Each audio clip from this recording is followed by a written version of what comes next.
ओम शान्ति। एउटा घरमा एकजना मालिक र 25 जना नोकरहरू थिए।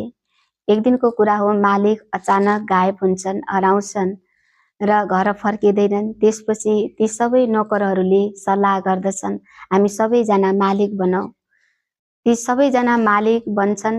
त्यसपछि कहिले उनीहरूको आपसमा मेलमिलाप हुन्छ, कहिले झगडा हुन्छ। यसै गरी केही समय बितेको हुन्छ र त्यो घरको मालिक फेरि पुनः फर्केर आउँदछन्।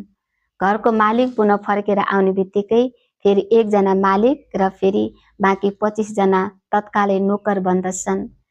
यसको भावार्थ यस्तो हो कि हामी आत्मा हो। हामी आत्मा यो शरीर रूपी राज्यको, यो हामी कर्म इन्द्रियको मालिक हौँ।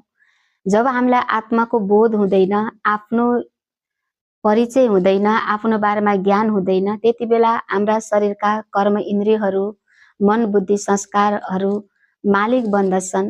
र जब हामी फेरि अध्यात्मको माध्यमबाट, साधनाको माध्यमबाट हामीले आफूलाई चिन्दछौँ र आत्मबोध गर्दछौँ, आफ्नो परिचय, आफ्नो स्वमानमा हामी फर्किन्छौँ, त्यसपछि फेरि हामी आत्मा मालिक बन्छौँ र सबै शरीरका कर्म इन्द्रियहरू कर्मचारी बन्दछन्, अर्थात् मालिकको अधीनमा आउँदछन्। त्यसपछि यो जीवन रूपी राज्यमा फेरि शान्ति, खुसी, आनन्द र सुव्यवस्थित रूपले चल्दछ।